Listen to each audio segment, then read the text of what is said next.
Magandang umaga sa inyong lahat. Ako po si Rian Kaira Buencheta. At ako naman si Angel Bono. At ngayong araw ay mag-i-interview kami sa ilan na tao at sasagutin ang katanungang ito.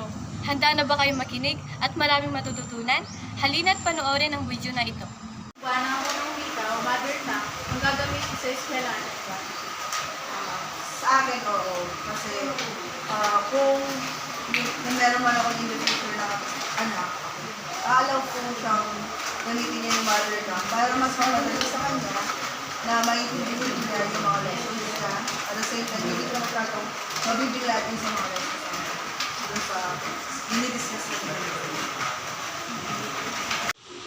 So sa palagay ko, kahit hindi mother tongue, ang gagamitin, medium of instruction sa school, pwedeng-pwede.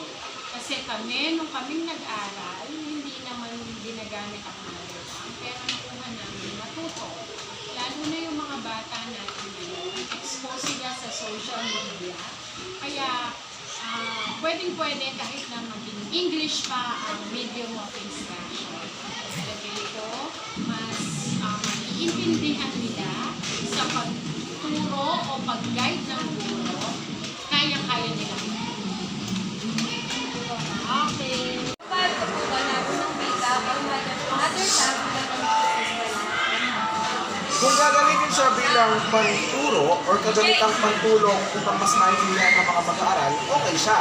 Sumasang-ayon ako. Pero kung gagamitin natin siya bilang isang pangunahing wika na gagamitin sa isang partikular na asignatura, malamang hindi.